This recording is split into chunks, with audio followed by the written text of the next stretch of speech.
Hello, everybody, and welcome back to your favorite book club podcast, That Pretentious Book Club. And we are going to speak in very bad, pretentious accents for the rest of this episode. Lovely. Lovely. Actually, I can't keep it up. So, anyways, that over there is your host, Kendall Shaw, aka Dr. Spoons Palermo. Hi, howdy. We're giving up immediately. I love to see it. Cheerio. And over there, cheerio. Over there is your other host, Ash O'Rourke, but you can call her Wheezy. It ain't easy being wheezy. Do British people have asthma? I just feel like I've never seen one. I mean, I feel like they do, but I've just never seen one. What? Well, asthma isn't like really a visual disease, you know? It's pretty visual with the inhaler and the wheezing. Sure.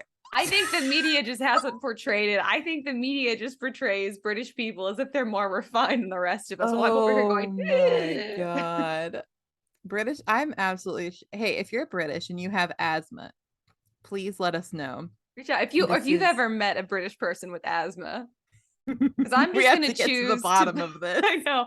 I'm kind of thinking I might just choose to believe that British people can't have asthma. Oh my God. And just go ahead and alienate the big percentage of them that probably does have asthma. I love how we're immediately jumping into anti-British rhetoric. Like, we get here eventually every time, but we're just starting out. We were like, we just got to get it out of the way. Well, listen, I have more stuff to say about this. So I was like, oh, I hope we're not too anti-British this episode. I could sense it. But just quickly, if you guys don't want to hear the nonsensical anti-British sentiment, we love you guys. We love our Brits. This is all a joke. Or you don't want to hear our nonsense and you just want to hear about the author and the book we're doing this episode, just go ahead down to the bottom, use the skip notes in the show notes, and go to that now, and you won't have to endure the rest of this. For everyone else, go save yourself. Save yourself. The rest of you guys are stuck with us. Thank you so much. Well, how are you, my dear?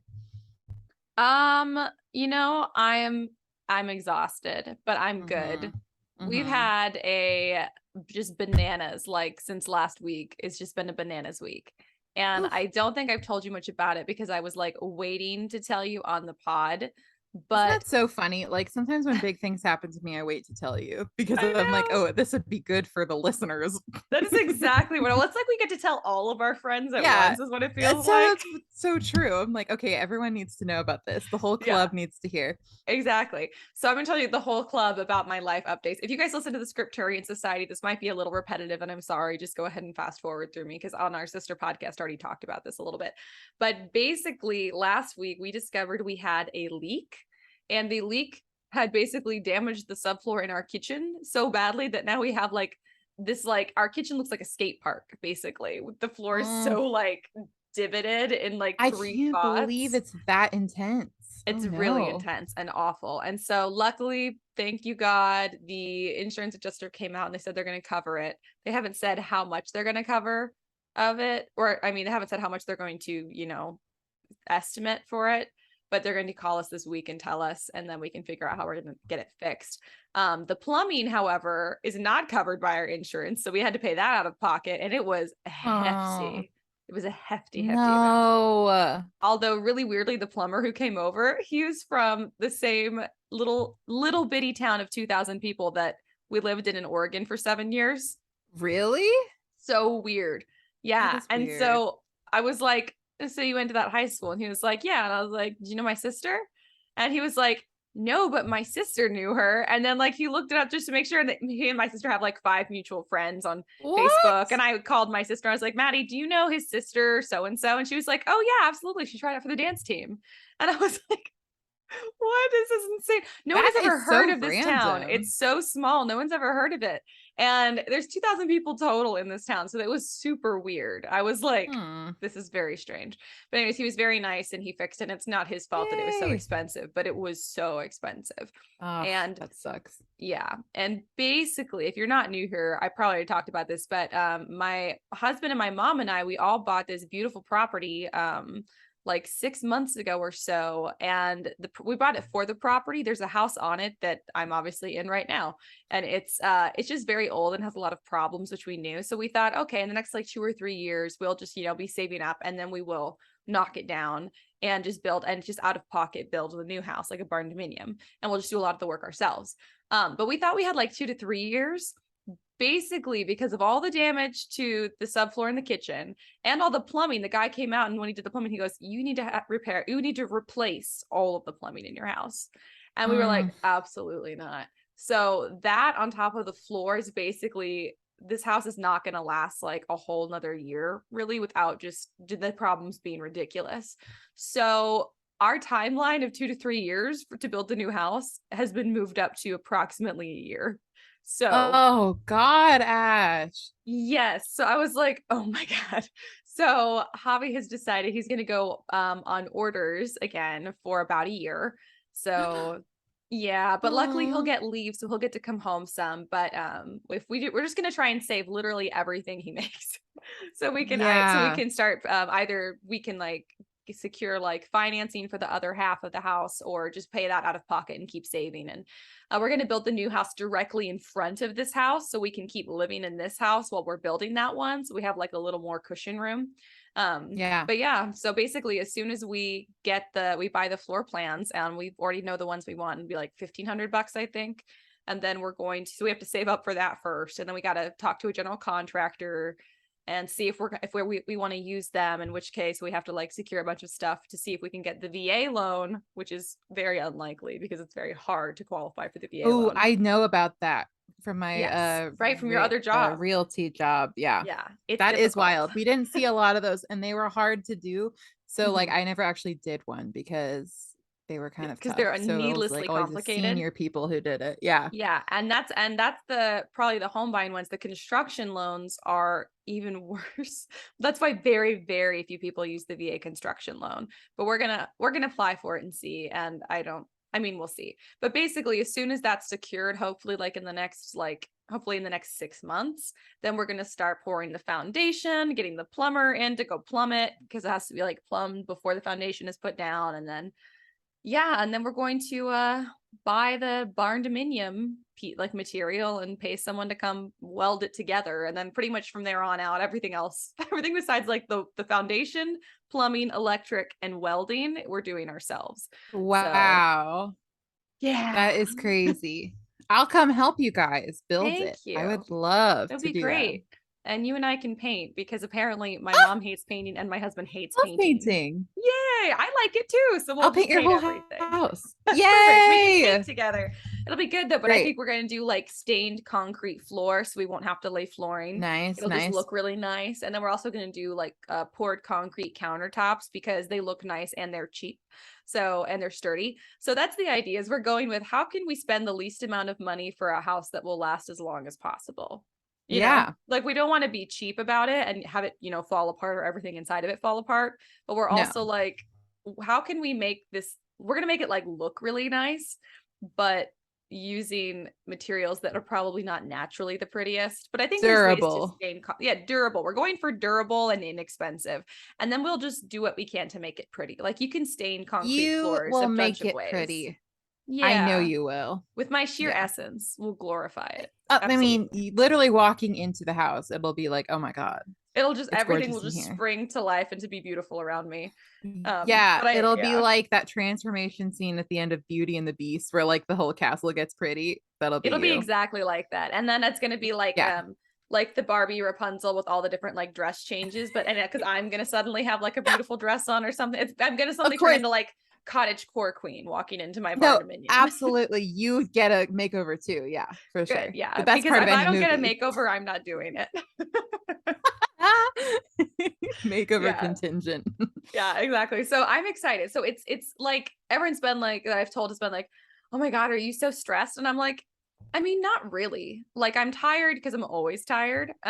Stressed, not really. Because I'm excited. Like I'm really excited. Maybe it'll be better. House. You'll have your house sooner, Exactly. Well, that's the thing. Like we're gonna have our house sooner. I mean, it's a good thing. It's just, it was unexpected that we were going to have to try and make this work so soon. So I'm more like, I don't know how this is going to work with financing, but I trust God and we're doing our best and we're going to figure it out.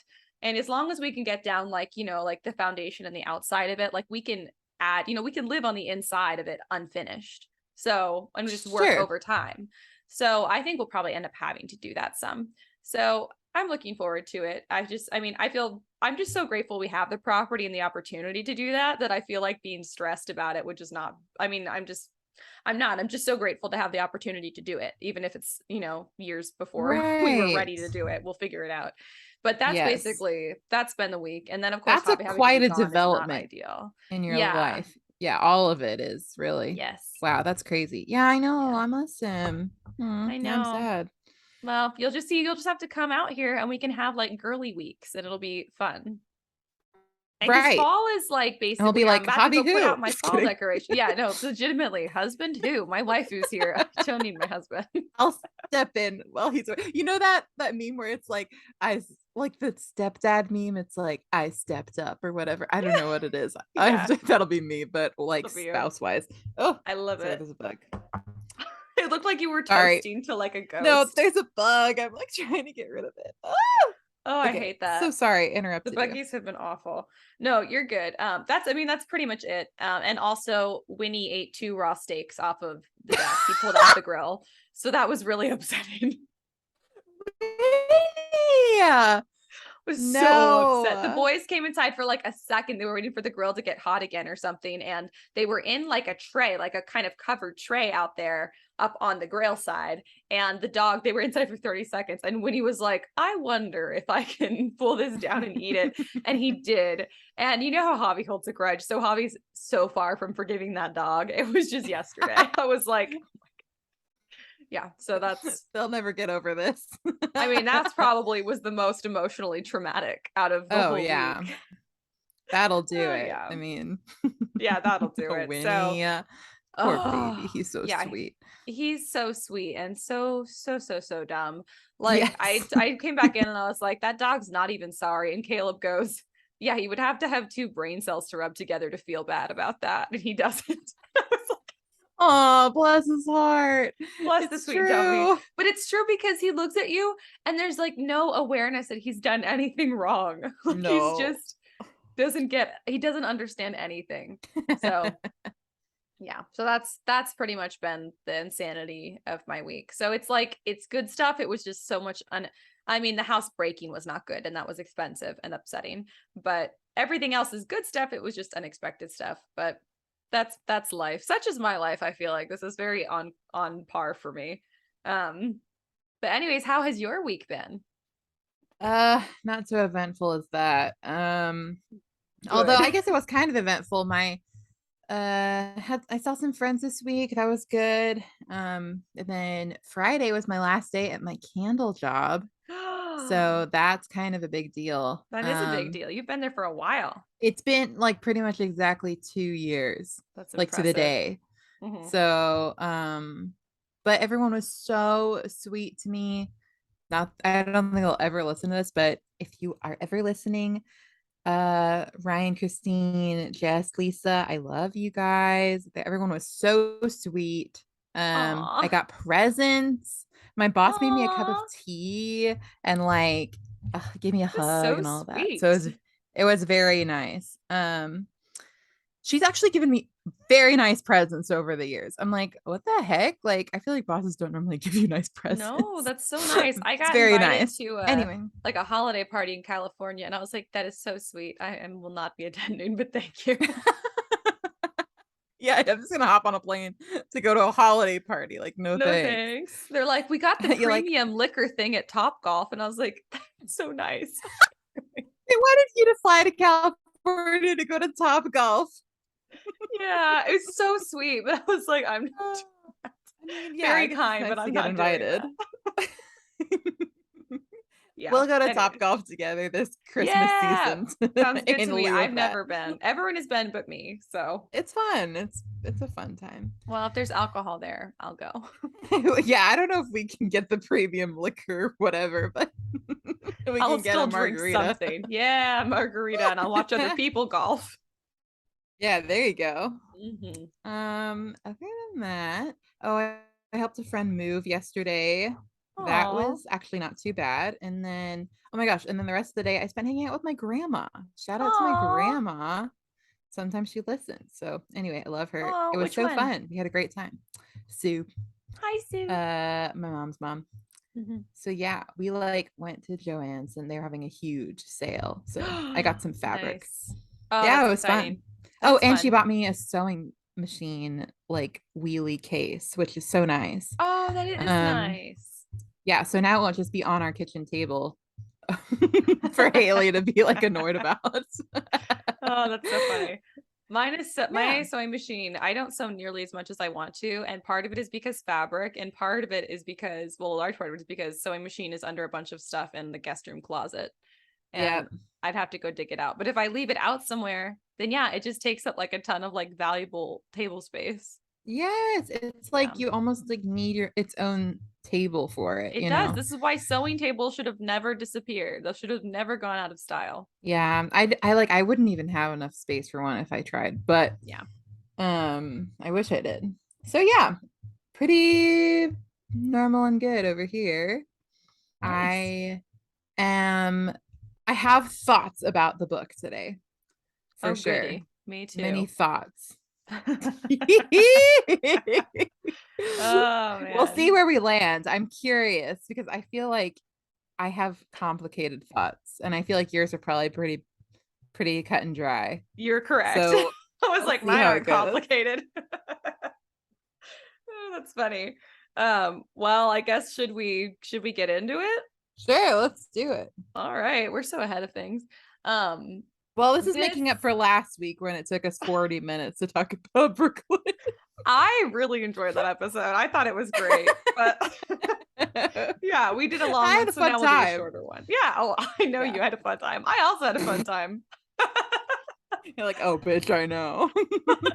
I have such a fun time when Kendall has such a good time. I love when you get lit and we talk about books. You're so much more like coherent than I would be.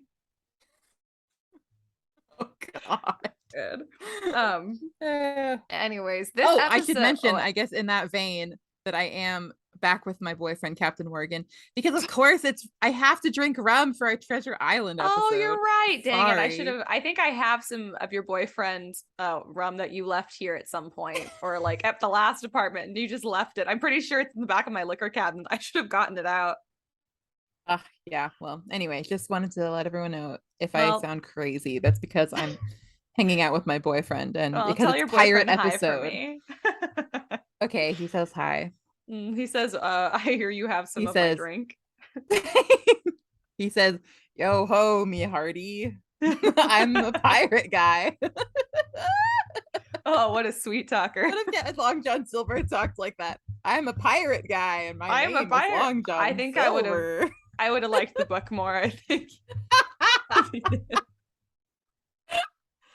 Oh Okay, I'm God. sorry. I'll stop interrupting. Okay, go ahead. No, you're good. I mean, in that vein, we're doing Treasure Island this episode by Robert Louis Stephenson. Woohoo! Oh, I just Woohoo. scared Juicy. Oh, hi, Yay! Sorry, Lucifer. Bubby. Hi, Juicy. Say hello to your fans. Okay, she said hi. I'm lying. I was She did picturing nothing. like just like the wide-eyed, really intense look. Well, she just woke up from a nap, so she was kind of like Oh, so she's a bleary-eyed, like sleepy looking girl. upset. She's a sleepy girl right now. Yes. Looking upset. Javi saw something the other day on like TikTok that was like, if you have two cats, there's no in between. One of them is a sweet, fluffy angel, and one of them is just a demon out of hell. I was like, yeah, That is exactly true. it's so Oh weird. God, I'm glad to know it's a universal experience. It's universal, apparently. It's so funny. All right. Well, I'm going to tell you guys a little bit about the author, Robert Louis Stevenson. And I'm so happy to say I got all of this information from robertlouisstevenson.org. .org? Org. Woo! Oh my God, this is huge for us. I know it's so rare that we've get a .org lately, but guys, you can always trust a .org. Always. Oh my God. I love Feels it. so I was good to so say pleased. it again. Sometimes the author name .orgs are actually not as informative as like Wikipedia. But Okay, this one don't. was. This Don't believe .org. everything we say, you guys. And you guys, some .orgs actually are not also the most trustworthy, but exactly. Use your good judgment. But I like the concept of it. I think in an ideal world, I'm just going as an idealist, you should be able to trust a .org. Oh, I agree 100%. Yeah. Okay, so Robert Louis Balfour Stevenson was born in Edinburgh on the 13th of November in 1850. So that makes him a Sag. No, he's not a Sag. I don't know. What is that? Libra. No. Oh, shoot. I don't know. What is it? He's a Scorpio. Oh, I always forget about Scorpios. Sorry, Scorpios. They like it that way. Yeah, they're like, actually, just kidding. I don't even know anything about Scorpios. It's my moon sign. I think it's the scary antisocial side of me. Oh, Scorpios are intense. Although Robert Louis Stevenson sounded like he was like a pretty chill, happy social dude. So I don't know. Also, just a note that his middle name Lewis, which was originally spelled Lewis, and he later changed it for some reason to Louis. Didn't change his name, just the spelling of Lewis. He was trying to seem more exotic. He was like French. Wow. Ooh la la. That's la la. Oh my God. You're probably so right. Because he lived in Paris for a while. I feel like that's exactly what happened. That's probably what happened. Yeah, it is. Oh God. Let's see. So his parents, let's talk about them very briefly. His father came from a family of engineers who built deep sea lighthouses off the coast of Scotland. That's kind of intense. It's kind of really intense. That's awesome. But apparently his relationship with his father was a little rocky, I believe, based on stuff that I read. And I did not read in super great detail about the relationship, but it seemed like it was tense because his father was kind of authoritarian, and it just seemed very very prickly between them. And then his mother, whose name I really like, Margaret Isabella Balfour, came from a family of lawyers and church ministers. So that is a great name. She sounds like she should be the main character in a book. She does sound like she should. I would like a book that's about her. I would appreciate it. That's all I know about her. But let's see. Also, briefly, I'll just give you guys this tidbit before we jump into his life. Not only is Robert Louis Stevenson the author of Treasure Island, which we've probably all heard of. Do you know what else he's the author of that we've all heard of? Jekyll and Hyde. Yes, I didn't know that. Dr. Jekyll and Mr. Hyde. I had no idea he wrote it. Yeah, isn't that cool? It is cool, and I have not read it, but I love the concept of it. So he was also a poet, playwright, gothicist, whatever that means, a historian, anthropologist, postmodernist, all the ists. He was all the ists of his day, pretty much. What a bio. I would love to say I'm a gothicist. I know, right? Well, I was just a goth. Yeah. Yeah. You're like, okay, get in line, Robert. Yeah, whatever, Robert. Bob. Whatever, okay, Bob. Okay, Bobby. Whatever you say. Okay, Robert. Bobbert. Bobbert. Okay, Bobbert. Whatever you want. See, at the age of 17, he enrolled in Edinburgh University, and he was originally going to study engineering, which was obviously what his father, yes, like his father and his father's father before him. But instead, he decided to compromise and abandon that and go into studying law, his mom's side. And then he abandoned that, and he decided he wanted to become a writer. Wow, a true Troy Bolton of his time. True. He was really, like, I'm following my own dream, Dad. That's exactly right. He, quote unquote, passed advocate in 1875.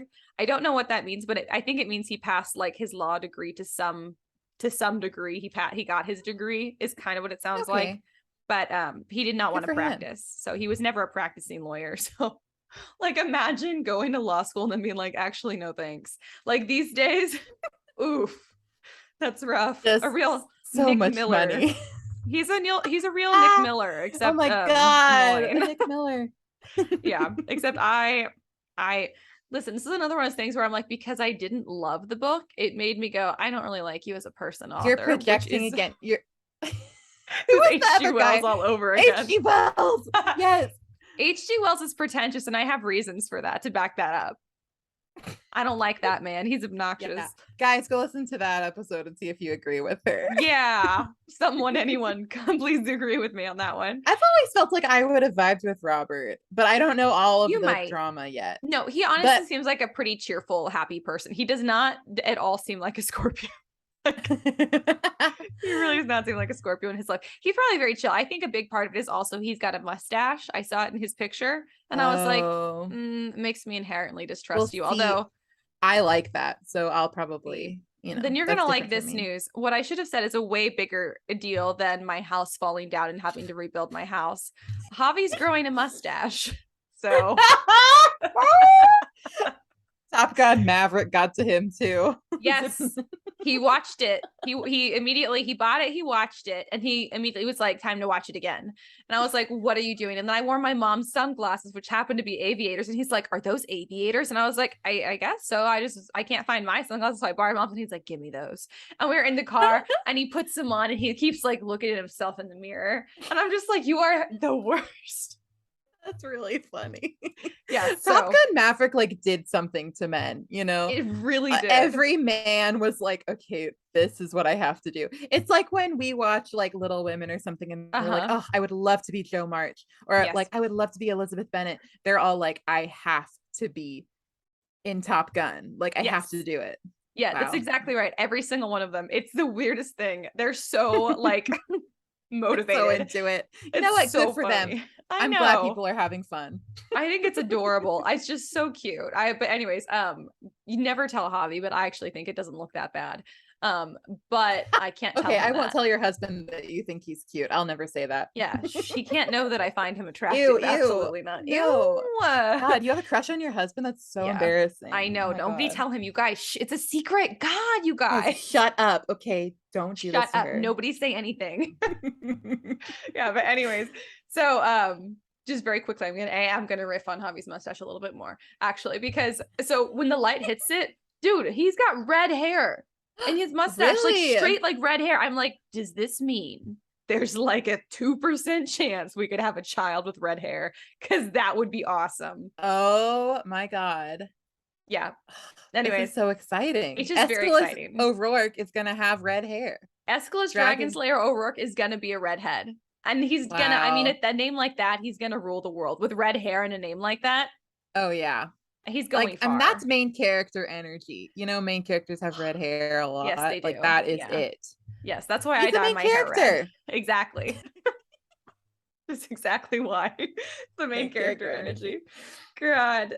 But yeah, anyway, so he says he's gonna give it like 4 whole months to grow in because his facial hair grows really slow. So right now it's still a little like patchy, scruffy looking. But he touches it constantly. I'm like that. And then that, I think what also really grosses me about facial hair is like all these boys being like, I gotta go get some beard wax or some beard oil. I'm like, stop, that's disgusting. Ew. I don't know. Shut up about your beard wax. Shut up about it. It really grosses me out. That, and they'll be like, yeah, I got some like food stuck in it while I was eating. And I'm like, ew, that is gross. It's disgusting. Javi was talking about it. He's like, heck yeah, saving this for later. And I was like, that's disgusting. I have to kiss that mouth. What are you thinking? Ew. Oh God. Anyways, so mustaches. And Robert Louis Stephenson has a mustache. And so I inherently have a little bit of mistrust for him.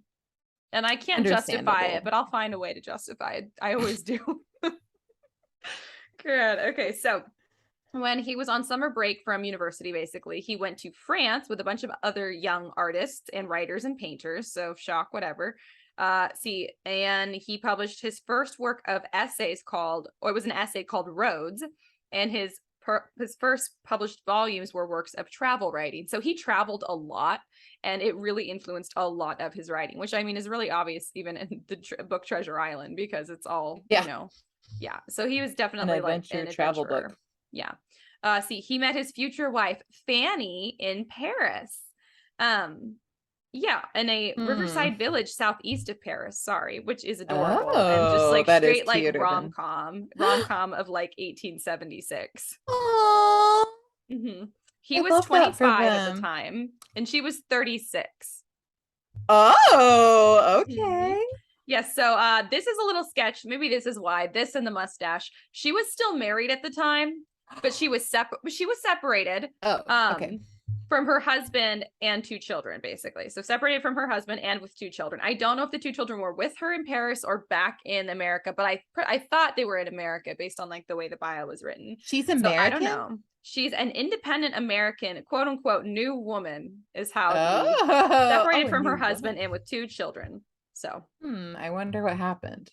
yeah, so I don't know. I mean, no judgment about her being separated, but it's always a little sus to me when someone's like, yeah, the characters were still married, or the people were still married. And then they were like, what if we fall in love? And I'm like, Well, the heart wants what it wants, Ash. it's I guess true. it's better than if she was like actively living with her husband. Oh you yeah, know. no, it's definitely He significant. probably was the jerk anyway, considering it was Yeah. 1876. Yeah, and I also feel like it was so hard to like get divorced back then. I feel like being separated kind of counts as being divorced in a sense. Yeah, I think so too, Yeah. especially if she's like a whole country away. Yeah, she's a whole country away. Wow. Exactly. So we're back to it really is the mustache that I don't like about him. That, and I thought that this book that had such great potential was kind of boring, and I felt offended by that. Personally offended. Okay, I cannot wait to talk about it. I seriously cannot wait. Okay, cool. Well, I don't have that much more in this bio because I didn't find his mustache or his book all that interesting. I did not do a ton of work on his bio out of like spite, even though he'll never know, nor would he care if he did know. He'd be like, and he'd be like, okay, I'm Robert Louis Stephenson. I'm still Robert Louis Stephenson, and you're still doing a whole episode on my book. So anyway, so 2 years later, she returned to California, and a year after that, he joined her. He set off to go join her. So more travel for inspiration. And they got married. They had a 3-week honeymoon at an abandoned silver mine in California. Wait, what were they doing in that silver mine? I don't know, but that's Scorpio. That's a Scorpio thing of him to do. That is like very weird, and I'm obsessed with that. Wait, like, where do you want to go for your honeymoon, babe? 3 weeks there. I know. I'm like, what? You know where we should go, babe, for our honeymoon? I was just thinking, there's this abandoned silver mine. I don't know if you've heard of it. But oh my god, babe, say no more. Say no more. Oh god, so cute and that so is weird. Yeah. I love it. Oh my god, that means Robert Louis Stephenson. That means if you wrote a Western, Robert Louis Stephenson could feasibly be in it. Yes. This is so exciting to me. He could absolutely I did not know this. Mm-hmm. I never knew he even went to America. In fact, I now demand that you I have to log off because I'm starting to write something. Oh my god, thank god. I will be so happy if you put Robert Louis Stephenson in a Western. I love it when you're reading a historical fiction and somebody real shows up. I love it. So funny to me because so the person, like the author, just gets to make up whatever personality they want for this person. Exactly. It is so fun to me. I totally my agree. god. Like, for instance, in my Space Alien Southerners and Saving the World book, Willie Nelson appears on an alien spaceship. So true. It's on Amazon. Oh god, you guys I love can go check it out. Get your Willie fix here. I've also started recording an audiobook of it, so enjoy, you guys. I love that for you. Oh my god, I can't wait to listen. I'm not a pro, but you guys will get to hear it. These beautiful, sweet, dulcet tones that you get to hear every week will now also be an audiobook form for you in a really weird ass book. I'm just gonna fall asleep to it every night, you know. And then like let your dulcet tones, like, actually I probably won't even be able to fall asleep because I'll be laughing. But as the tractor beam pulled their car up into the spaceship, and wait, who's that? Willie Nelson on the Intergalactic Council. Yeah, you're gonna have some weird ass dreams. Would he be? Of course he's gonna be on the Intergalactic Council. I felt like it was a very realistic take on Willie Nelson. So I absolutely agree. Good. Okay, well, back to Robert Louis Stephenson, who does not feature in my book and will never. Knock on wood. All right, so in 1885, he published a book called Prince Otto. This was his second full-length narrative, defined as and I literally say this because of how it was defined, a quote-unquote philosophical, humoristical, psychological fantasy. Okay. I don't know. Philosophical, humoristical, psychological fantasy. Those are all very different things. And also humoristical is not a word. So humoristical. I'm going to start saying it though. My book is humoristical. Humoristical. And then he also wrote a quote unquote very Scottish romance called Ware or of Hermiston or Weir of Hermiston. And I don't know much about that, but a Scottish romance, you say? apparently so. Are Let's see. we making out on the moors? Are we being blustery I and mean, sexy by Loch Lomond? We if have not, to then be. what kind of Scottish romance is this? I mean, I will only accept it if the Loch Ness monster herself shows up. absolutely. While people are making out in kilts by Loch Lomond, and I Oh don't yeah, care totally. that's not lake the lake with It's Nessie in it happening simultaneously. is Like you happening at just the same time. Yeah. Let's see. In 1888, he made a decision to sail around the Pacific and lived on various islands for short periods of time, then just set off again. This is probably also kind of Scorpio of him. That's what I'm saying. Like, I think I love your phrasing of that is so funny. He made the decision to sail around that and is live some on language various they used. islands. Blame Robert Louis Stephenson.org. That's what they said. Oh God. I mean, that is a decision I guess one would have to make.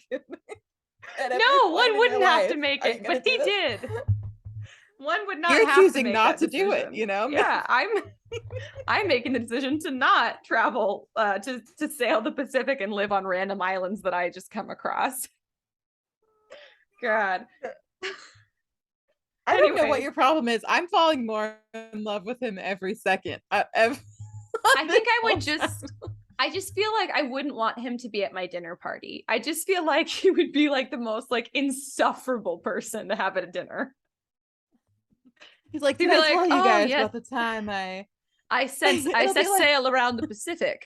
Oh, let me intrigue you with hours of endless conversation that's both so interesting and so dull that you'll want to kill yourself.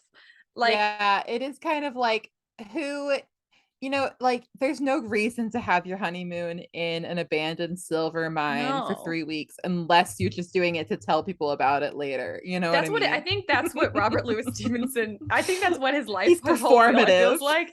That's what it is. That's what it is. It's the mustache and being performative. Thank you, Spoons. I knew we would pin down what it is I didn't like about this guy. It's the performative adventuring.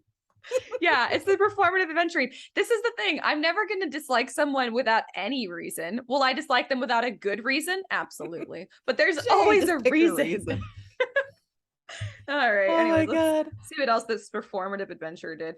See, while he was traveling, he collected anthropological and historical material on the South Seas, but he never completed any of that stuff. But I obviously influenced his work. This was considered, according to robertlouisstevenson.org, another turning point in his life. And in 1889, he and his extended family, I don't know who that includes, arrived at the port of Apia in the Samoan Islands, and they built a house and settled there. And they basically just lived there for the rest of his life.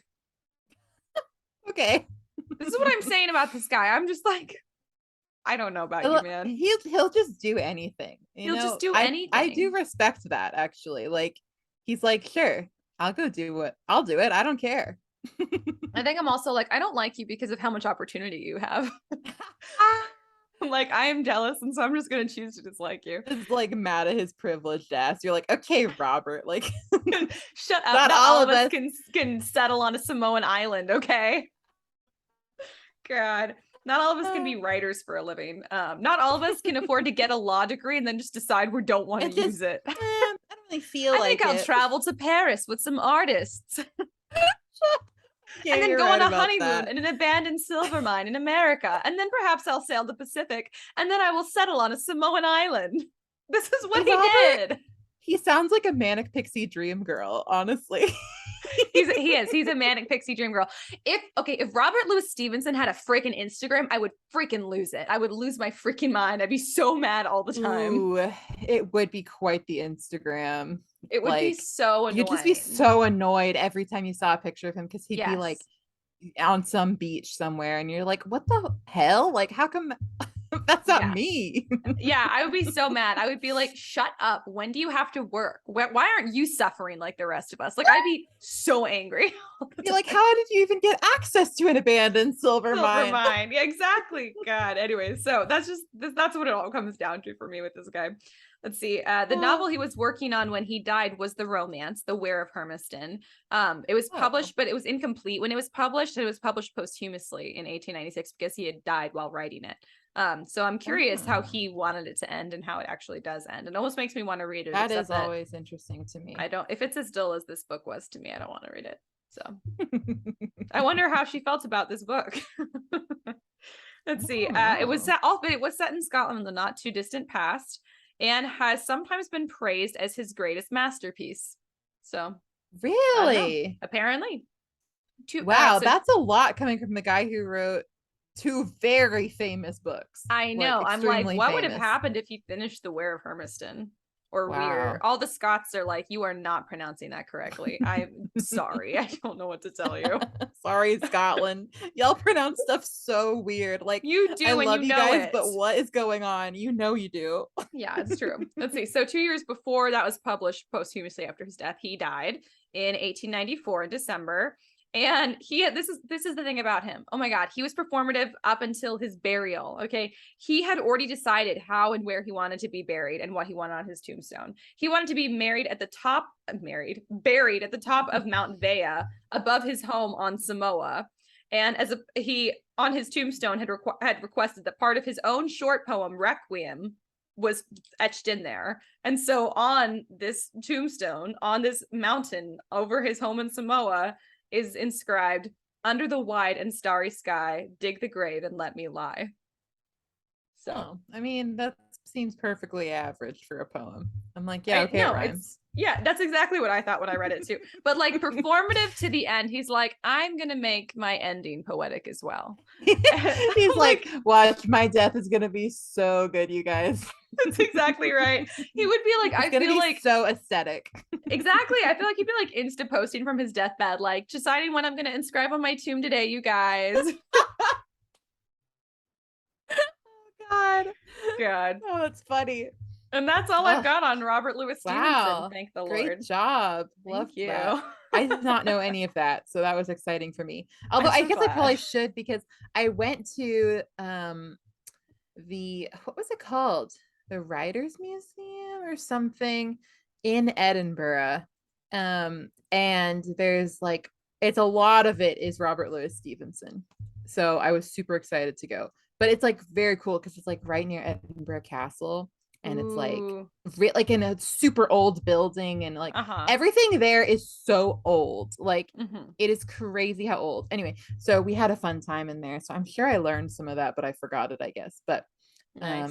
Yeah, I just watched Fast 9, and if I'm not mistaken, one of those scenes is in Edinburgh. Or it's supposed to be in Edinburgh.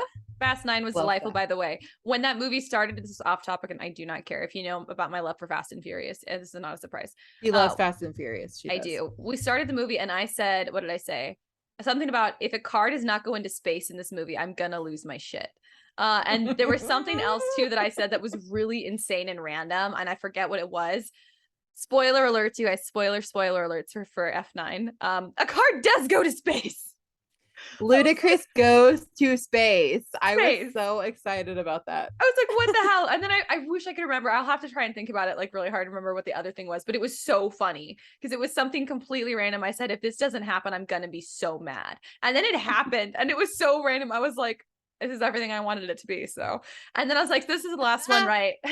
And Hobby's like, no, there's one more. They're gonna do F10. They're gonna do one more. And I was like, where the hell are they going to go from here? Like, we've gone to space now. What else are we going to do? They have to go to the very depths of the ocean now, I guess. I don't know. Like, you were right. I will only accept 2 options for the last Fast and Furious movie. It has to be something either more like the very first one, like we go back home, back down to earth, like a more classic plot to just wrap up the whole series. Right, or we do something extra crazy, and this is on like car races on the bottom of the ocean. Like, these are your 2 options. There is absolutely no in between. You're right. They have either like metaphorically go home, back to your roots, or go big. Or go there's big. Either. But they already went to space, so I'm like, how much bigger can you get? Yeah, I feel like I would have saved that for the last movie if I were them, but that's me. What do I know? Oh God, man. I put Willie Nelson on a spaceship, so I don't know what I know. I'm still mad that they're not calling it like Fast 10 your seatbelts or something, like Fast 10. Wouldn't that have been so good? That would have been amazing. They could have figured it out. We can call it that ourselves. We'll just call Calling it that Fast anyways. 10. Fasten your seatbelts. That's what we're gonna call it. Yeah, I can't wait for Fast 10 Your Seatbelts to come out. I'm gonna tell Javi about this. He's gonna love it. He's gonna love it, but he's gonna act like he doesn't love it with his little mustache face. He's gonna act like too. So yeah, well, I can't tell him you made the joke, or else he's really not gonna laugh because he's gonna be like, I actually hate Kendall now. So I know, for no good reason. Literally none. Well, he's still it's gonna take him probably years to forgive Winnie for eating the steaks. So yeah, I'm not that personally offended. I know he loves me. So this book. So this interesting book. Treasure Island. Listen, it was a really fascinating name. Island. I'm not going to Treasure Island. It's a great title. By yourself. It's a great title.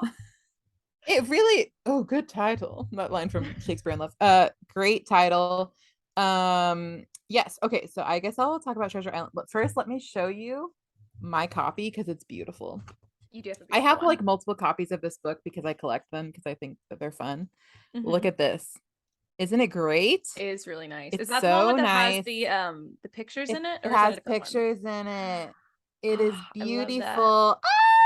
I love it. I have a couple of others. I have one that's like really old. Not really old, but it's like from like the 40s or something. So that's decent. Anyway. Old. Yeah, I have a lot of copies of this, and then I have a lot of copies of Huckleberry Finn. I just like them. But so anyway, Treasure Island. I guess I'll preface by saying I also have a lot of beef with this book, but it's because I love other media portrayals of this book so much. Like this, yes, and I guess I'll just get it out of the way. I think Robert had something great here, but he didn't understand the full potential of what he had, and he didn't act on it. I completely That's agree what with I think happened. Like, I completely agree. I'm grateful to him for coming up with the characters and the story, but he did not fully deliver the way that we have since delivered in media. I completely agree. He planted the seed, and that was literally about it. He did. He really did. How many times have you read this book? This is only the second time I've read it. So all right. And you're a pirate girly, and there's pirates in this book. So I'm a pirate girly. It has to be said. I love pirates. I did start reading while I was in Edinburgh. Actually, I had a copy of Kidnapped, also by Robert Louis Stephenson, like a tiny book in my bag like the whole time, and I would just read it when we were on the train or whatever. And I still haven't finished it. Was it more interesting than this one? Oh, apparently not. Honestly, well, it's not that I didn't like it. It was just like, sometimes you just don't finish things. I do want to finish it eventually. I honestly was liking it better than this, to be real with you. That's good to hear. But it's like another pirate book, Yeah. I feel better if Pirate Girly had problems with this book, because I was like, maybe she likes this more because it's got pirates in it. I was just not enjoying it.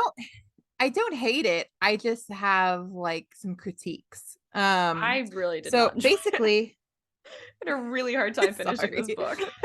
I just really wanted to talk about Muppet Treasure Island. I know. My expectations were just so high for a book with a title like Treasure Island. Like, my expectations were so high. And I had Treasure Planet is really the only media I've consumed, which is delightful. And so then I was just like, between the title and the Treasure Planet expectations, I was going to be let down. I just didn't realize I was going to be let down so very hard. Rough. She hated it, guys. Get ready for a low pinkies up.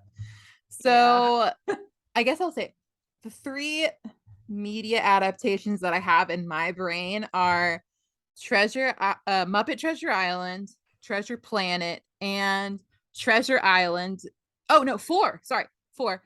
Treasure Island, the one from the 60s, that's like a Disney one, and also the this TV movie from the late 80s starring Christian Bale as Jim. So I have 4 in my head, and I think about them all the time. So while I'm rereading it, I'm like thinking about them. That was really good casting. Exactly. That is good ass casting. That really is. They knew what they were doing. That's exactly He's what Jim so looks cute. like. He's so Wow. charismatic. Oh my God, I love him. That was good Although I do casting. always picture Jim as a blonde. I don't know why. But anyway. That's, yeah, I can see So that. anyway, I guess I'll just go ahead. So Treasure Island. Our main character is named Jim Hawkins, and which is a great name. And he lives in England. He's like what, 13 or something, 14. Yeah, something young. Maybe a little younger than that. He's like a preteen, basically, I think. He's a tween. And he's a tween. He lives at the Benbow Inn, which is where his parents own the inn and everything. And so basically this guy shows up at the inn, and he's like this old sailor guy, and his name is Billy Bones, which is such a good name. Like our boy Robert knew how to name people.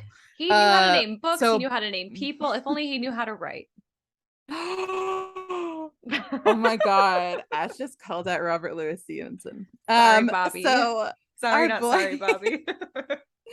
So Billy Bones is like this kind of old sailor guy who's always telling tall tales about the sea and all of that, and he's kind of crotchety and like weird, and Jim is like, okay, whatever, he just like works there. He's like, I'm like, I just 13, work here, man. So I just work here. I don't know what I'm doing. But I will say, I think Jim has a good head on his shoulders for a young lad.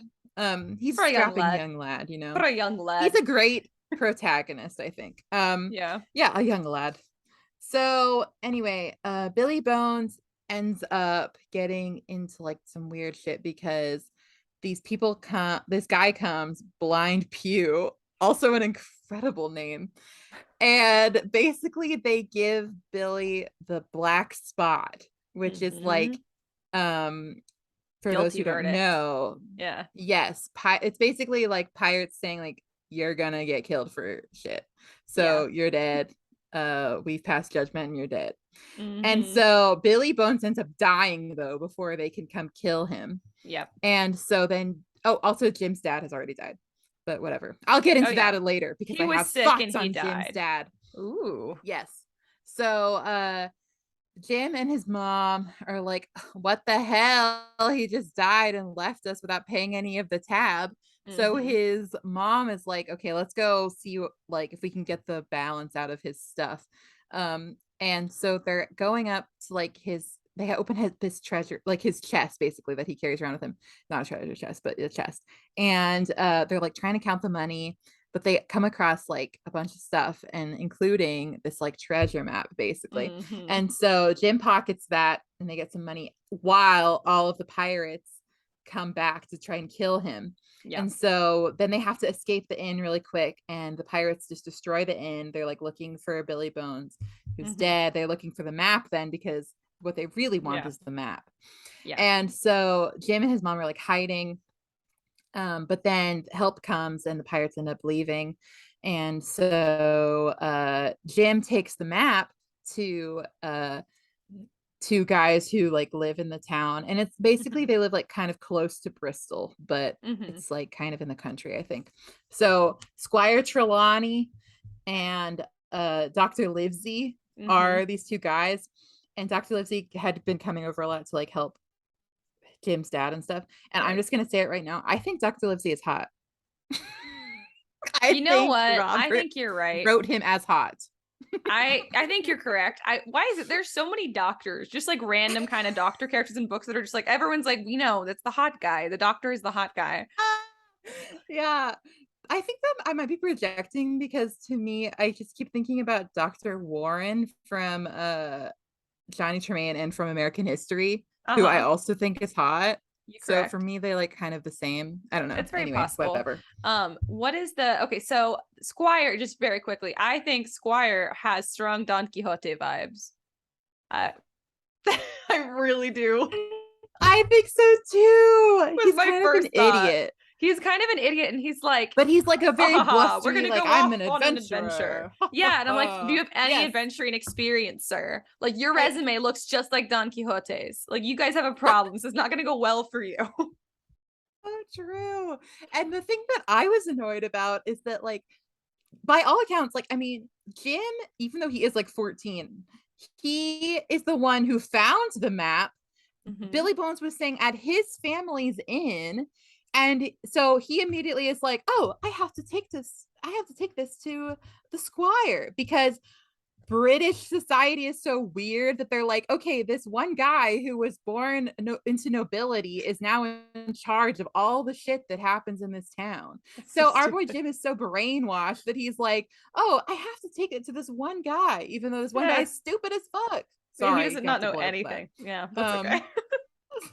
Worth it. Gee, I wonder, was this the angry stuff you wanted to get angry at the Brits for? Yes, I'm a little mad. I'm like, this doesn't make any sense. Like, why does this one guy get to be in charge of finding this treasure now? Exactly. Especially when he has the judgment of Don Quixote. Like, he's not. Yeah. I'm like, Jim Hawkins is the one. Like, okay, whatever. I know he's a kid, but still, it makes me mad. Like, at least Dr. Livesey is smart. So and hot. At least he's smart and hot. Come on. What more could you want? And he has like a rapport with him. Yeah, Squire, get out of here. Oh God. So basically Jim takes the map to them and they're like, oh hell yeah, great find, Jimmy. We are all gonna go on an adventure to get this treasure, because basically the treasure map, of course, leading to Captain Flint's treasure. And Captain Flint, as they describe him, was like even richer than Blackbeard on all of this. Like, he's a cool pirate guy. He's a cool guy. Which is so awesome. He's a cool guy. So they're like, hell yeah, let's do it. And our boy Jim is like, great, I am going. They're like, Jim, you can be the cabin boy. And part of me is like also mad about that, because I'm like, I'm sorry, this is Jim's I was mad map. about that too. I was like, what the heck? They're like, you can come along and basically be a servant. And I was like, bro, it's his map. Seriously, I think I wouldn't be so mad if Jim wasn't so like, oh, sounds lovely. I'm like, sir, like, my boy, you have been brainwashed. It makes me mad. Jim does not have enough self-worth. Like, no, he does not. Anyway. So, God, you're so riled. I'm so enjoying how riled you are about this. I have so many thoughts about this book. So they you know, they're like, there's a time where they're like getting everything together. Squire Trelawney's basically like funding everything. So they end up putting together like a crew and all this. So the captain is his name is Captain Smollett. He's like of course played by Kermit the Frog in Muppet Treasure Island. Of course, if you guys are familiar. So so Jim ends up meeting like the ship's cook, who is named Long John Silver. Great names again. God, it is such a good name. And dare I say it, such a good character. It's true. Am obsessed with Long John Silver as a character. He's the character who makes me keep rethinking what I'm going to give it for pinkies up for the book. But every time I'm about to like go, I'm going to give it this many pinkies up, I think about Long John Silver again, and I'm like, I don't know, like, he's a really good character. He's really good. Like, Robert was on some shit when he wrote Long John Silver. I mean, so iconic. Hashtag high on life on his like Samoan island. Yeah, for real. Long John Silver, great character. So when Jim first meets him, he's like, oh, he's a great guy. But he'd heard, am I correct in saying this, that Billy Bones had previously talked about like a guy with a wooden leg. So like, beware of that guy. Yes. And Long John Silver has a wooden leg. But Jim is so immediately endeared to Long John because he's such a nice guy that he's like, okay, it can't be the same guy. Like, he definitely doesn't think it is so funny. He has spent like as long as he's known Billy Bones for a long time. He's been told like every day, look out for the man with one leg, look out for the one-legged man. And then he meets Long John Silver, who's got like, you know, one leg because he's got like the wooden leg or whatever. And he's like, this is such a nice guy. And like, that's it. And I'm like, bro. Like, Jim's like, okay, but there's probably a lot of guys who have one leg. No. Not who've successfully survived in like 1850 or whenever this is set. I mean, I think this is set. I mean, this would have been like more golden age of piracy. So Robert was writing this like 100 years past when it would have been set. So even fewer people would have survived an amputation. Yeah. Oh, for sure. So it's very funny for Jim to say this. Oh, Jimmy boy. Jim. So, but this actually goes to show just how good of a character Long John is, because he is a really nice guy. Like, if I met him, I'd also probably be like, no, not this guy. Like, he seems cool. But but also another thing that doesn't work for Jim's favor is that literally at like Long John's like restaurant, bar, inn place that he works at, this guy who was at like the rating of the Benbow Inn is there, and Jim's like, oh, catch him, it's Black Dog. And Long John Silver, who, spoiler alert, everybody, is the villain, is like, oh no, a pirate here? Oh God, somebody get him. It is so funny to me how often like Long John has to be like, what? Oh my God, I hate pirates. Oh, despicable. God. And like all the pirates are like, oh God, like Long John's pretend to hate us again. It's very funny. It is really funny. I will give you that. So anyway, but Jim doesn't even clock that as a red flag. He's like, no, Long John's a great guy. So anyway, they all get on the ship, they're sailing. Mr. Arrow, who is the first mate, he Long John Silver has been saying like, oh, he's kind of not trustworthy, like he's a drunk and all this. He ends up just mysteriously disappearing, and so everyone is like, oh, that sucks. Okay, I guess we'll just keep sailing. So they're still sailing. Awkward laughter. Great, I love being on a ship in the middle of nowhere. Yay. So they're sailing. And I'm gonna say this, you would okay, especially based on the media that I've told you I'm so deeply familiar with, as both Muppet Treasure Island and Treasure Planet are two of my favorite films. Of course. There is so little time spent on the ship before they get to Treasure Island in the actual book. It's very short, I feel. Yes. Like, I expected more ship They were time. on the ship for so much. I think that it wasn't that much. I felt like it was a very long time.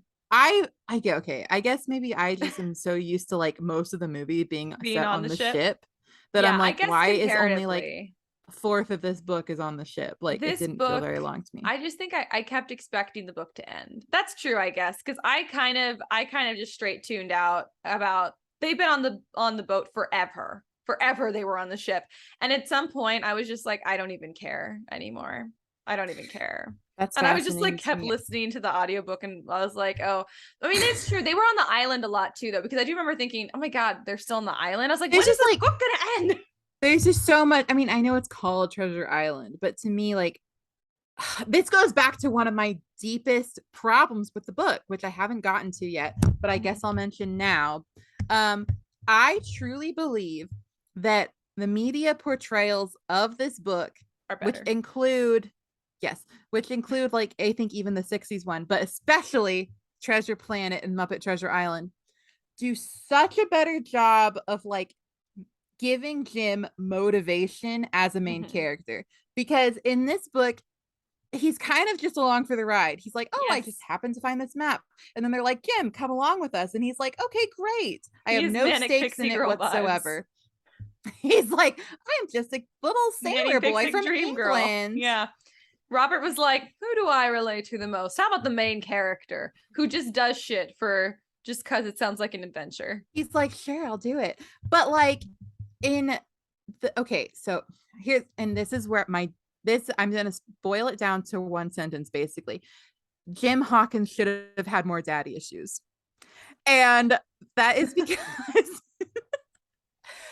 if you're trying to pose, I think that the movies did such a better job of placing Long John Silver as like a surrogate dad for him almost, which makes the betrayal so much more potent.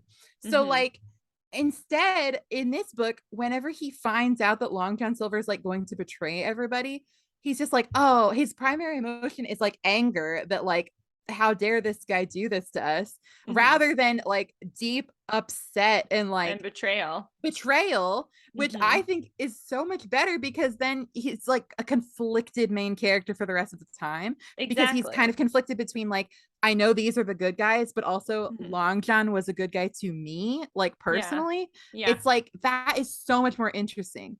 I agree. And also, isn't it in Treasure Planet, correct me if I'm wrong because I've only saw it the once, but like all the way through, because I've seen bits of it a ton of times, doesn't he also kind of leave because he's like gonna help his mom like with the inn somehow? They do bring that up more, because like the inn was totally destroyed, so like that's another thing you bring up.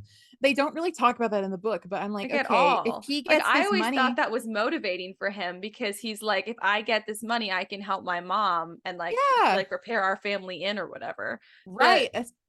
And that would have been so easy to talk about more, especially because Robert already killed his dad. So it's like, okay, now he has one parent, and he has no income basically, because they have to rebuild this inn. So like, going for a treasure hunt makes so much sense, but like they barely discuss it at all, if at all. So like, Bobby just lived for the adventure. He didn't live for anything. This is what I'm just, it's so weird. He's so weird to me. It's just like, who needs motivation? Just do whatever your heart tells you in the moment. That is the most frustrating thing to me about this book, because I feel like all of it is so easily there. Like, it's so easily there that Muppet Treasure Island did a better job of humanizing all of the characters than the actual source material. And half of the characters are Muppets. That's hysterical. And I feel very true. Like, and so like, for instance, and also in Treasure Planet, our boy, there's a whole montage where it talks about like basic. Oh, okay. I'll just say this. Sorry, I get too excited, so I'm like backing up. But okay, in both Muppet Treasure Island and Treasure Planet, Jim's dad was like a sailor, which is another motivating factor for him to kind of be like, oh, I'm gonna try my hand at this, and like I want to be like kind of walking my father's footsteps and all of this. And which makes so much sense. But in Muppet Treasure Island, Jim's father, like died and all this like a while ago. So it's almost like a Will Turner thing where he's like, I have to make my father proud and all of this. Whereas in Treasure Planet, his dad like leaves him at a young age. And so he has like these anger and daddy issues, which like Long John helps him work through by like being a fatherly figure to him, which is so good. Like, how come Robert didn't think of this? How come he didn't think of this? I don't understand. Anyway, I just don't think, I haven't read Dr. Jekyll and Mr. Hyde, so I can't say it's just that I don't think he's a good writer. But if I had to go just based on this book, I'd be like, you're not a very good writer. Because he had so much potential. And he's just like, like the ideas are so good though. Like the general idea of like this kid is going on a treasure hunt. It's so fun and it's so great. Like everything about it. Long John Silver is a great character. Everything is there, but the execution was so bad. Yeah, he didn't delve into any of it like the way that I want him to. Okay, so rant not over. I'm sure I'll revisit it, but that's basically what I wanted to get out. So, Jim ends up finding out in the iconic scene where he hides in the barrel of apples, which happens in every adaptation. But he finds out that Long John is betraying them. Everybody on the crew is a pirate basically, except for like the 3 good guys. And so he's like, oh shit, this isn't good. And right after that they arrive at Treasure Island, so he's like, oh my god, I have to tell the captain immediately, like all of this. So everyone, like the good guys, find out. So that's like the captain, Dr. Livesey, Squire Trelawney, Jim, that crew. They find out. They're like, okay, here, what is our plan? Like they're trying to make a plan. And I forgot. Okay, wait, why am I forgetting what happens? The next thing I'm remembering is that Jim ends up, they're like going onto the island, and Jim ends up thinking, oh, it'll like look bad if like I'm also stay behind. So he like gets on the boat with all the pirates. They're like, the captain is like, how can we get the pirates off the ship? And so he tells them they can all go ashore, like on like shore leave or whatever. And so it works. All the pirates go. And then Jim is like, well, see, what you said makes more sense. But to my memory in the book, I feel like Jim was just like, I want to see the island. I'm going to go with them. And he just does. It is kind of confusing why he goes, because like in the sorry, I'm going to keep referencing Muppet That's Treasure fine. Island. Go for it. Because in Muppet Treasure Island, he Long John like basically tricks Jim on into coming with them. Like he like Yeah. kidnaps him basically, Yeah. which kind of makes sense. That makes sense. Or going because you think it would look suspicious not to. That makes sense. That makes sense. To my memory, the reason that Jim left in the book was like, there was no reason to. I was like, why are you doing this? You he dumb like boy. immediately regretted it as soon as he was on the boat. He was like, oh, I made a huge mistake. Such a dummy. I was like, so, you literally just talked about y'all's plan. Why on earth would you do this? So like as soon as he gets on the island, he runs away because he's freaked out. So basically then sorry, a lot of this in the middle is kind of mixed up for me.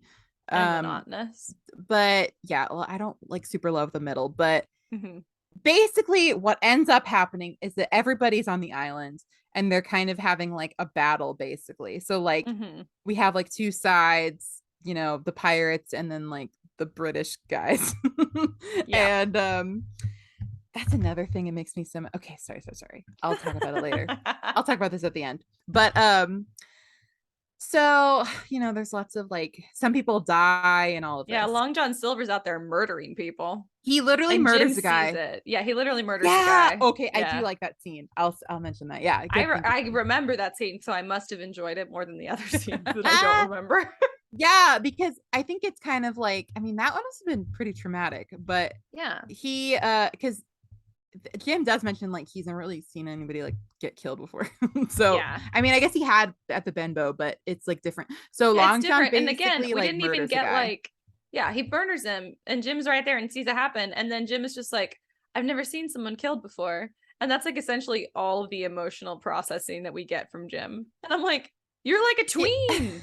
Jim gives like, he seems shell shocked a lot of the time. He's like, that's horrifying. Okay, moving on. Yeah. It kills me. I'm like, this is not Jim. Oh, Jimothy. Jim. So yeah, Jimothy, please.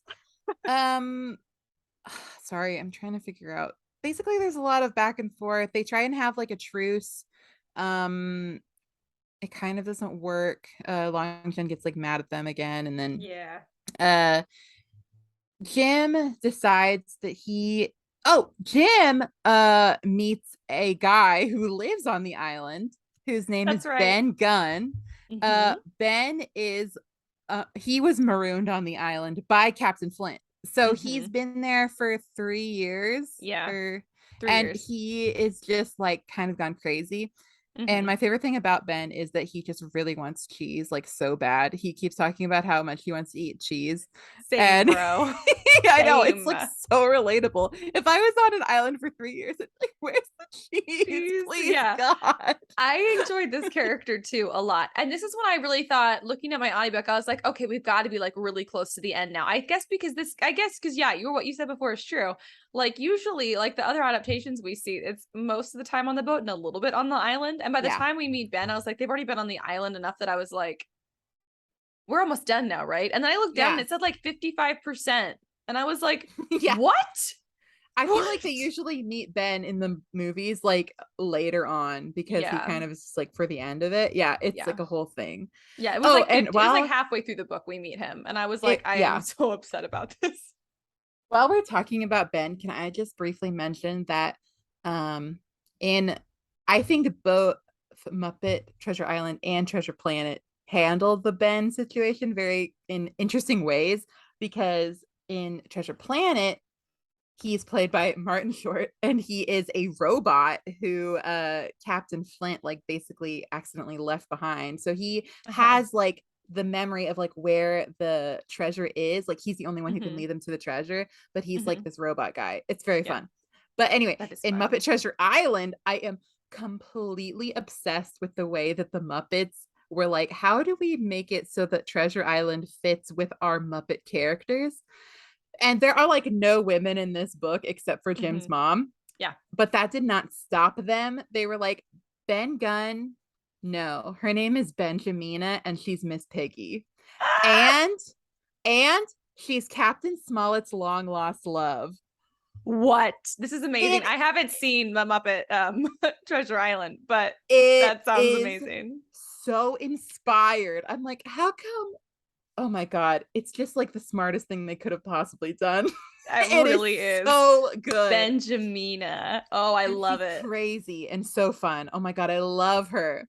And she's like become queen of the island. Like, if I did not hate Muppets, I would want to watch this movie. It's the best movie ever. It is so good. And the songs are so good. And Tim Curry plays Long John Silver. Anyway, great film. But yeah, I just am so impressed by the way they did that. I was like, they really figured it out. They nuanced that. This is another good character. Long John Silver, this character, Ben Gunn. He's great. Jim had, again, I feel like a lot of potential, but I just feel like Bobby did not write him to his like full potential. No, I completely agree. Like you can see how Jim could be like really good. Billy Bones was a good character too. Billy Bones, great character. He was interesting. Yeah. That's about it. There's like so much potential. Anyway. So anyway, he meets Ben Gunn, blah blah blah. And so then Jim has basically he is trying. What is he doing? I'm so sorry.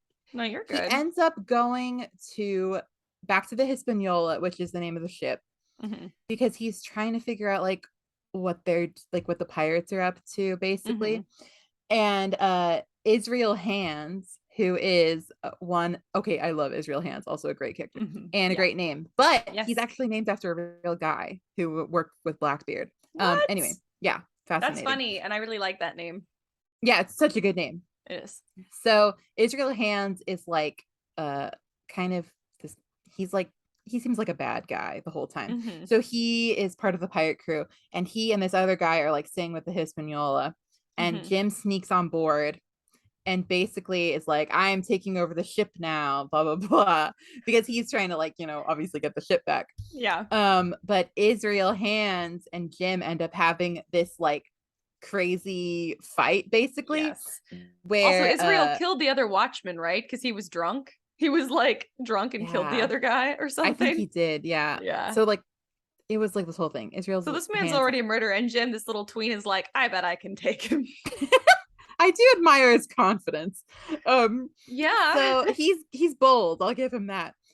So he's trying to get the ship back, and then like there's this whole thing where like Hands is like climbing up the ladder, like the on the mast, and Jim is up there and like trying not to get killed, and it's like so dramatic. And Israel Hands ends up losing, and he falls to his death to the water. And so then Jim has the Hispaniola, but like he kind of accidentally killed a guy like on purpose. So it is kind of dramatic for like a 13-year-old boy. Yes, it is. And that is like I'm just gonna say it ahead of time. That is my favorite scene in the whole book. Because I think it's like the most exciting part. You're like, oh my God, like it's very exciting, intense. It is exciting. And then you would assume that like directly after that, the book would wrap up. And Bobby was like, no, you got a whole 40% to go. Well, I'm gonna say this. I think after that, the book, I'm pretty much okay-ish with the stuff that happens after. I think a lot of the boring stuff was like immediately before that. After this, I think a lot of the stuff is not too unexciting, but yeah, I mean, I was just so tired by this point. I was like, just finish the book now. I don't want to hear about the story anymore. So Jim, what happens after this? Oh yeah, he goes back to the camp with all the guys, like all the good guys, and he's like feeling like, yay, I'm so cool, like what I did. And he's sneaking in at night, and he's like, oh my God, why do they not have anybody out like keeping watch? This is so unsafe. Like, good thing it's just me and not one of Long John's guys. He sneaks in, and then he's like, oh shit, everyone here is one of Long John's guys. And they're like, haha, Jim Hawkins, we've got you. And so then Long John Silver basically gaslights him and says that like, oh, everyone hates you. Actually, like they told me personally that they're really mad at you for leaving, and like everyone hates you. So he's like, so basically now you have to join us. And Jim, this is one of my other favorite parts. Kim has like this whole thing where he just like goes off. He's like so annoyed. He's so mad. And he's like, actually, I'm going to tell you one thing. And it is that I have been the one who's messed up everything for you from the start. That's right, bitch. I figured it out. I was hiding in the apple barrel. I am the reason your life is hell. And he's going off. And it's so funny. He's like, haha, bitch, I'm 14 and I'm smarter than all of you. Oh God. And they're like, damn. And then all the pirates are like, yeah, actually, we have some grievances. I don't really feel like I'm being fairly represented.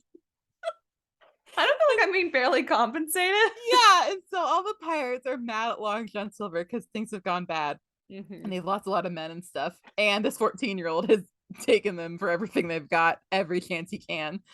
And Long John still likes him. Long John's like, no, he's a good lad. Yeah. And so they're like, screw you, Long John Silver. We're giving you the black spot. And you're like, oh shit, the black spot. Oh! And everyone's freaking out. I enjoyed And then this. Long John Silver gaslights them again. He is a girl boss, gaslight girl boss. He's like, oh my God, what the hell? Did you guys rip this out of the Bible? And they're like, maybe. And he's like, well, you know, whatever happens to me, it doesn't matter because all of you are going to hell now. You guys totally messed up. I cannot believe you would tear this out of the Bible. And they're like, oh shit, we didn't even think of that. And then they're all crying, upset. And so then he basically is like, convinces them like, none of you guys could be captain like I'm captain. I'm the best at being captain. And I mean, I'm the only one who thought of the fact that y'all going to hell. And they're like, oh my God, you're so right. We need you. So then they end up not killing him.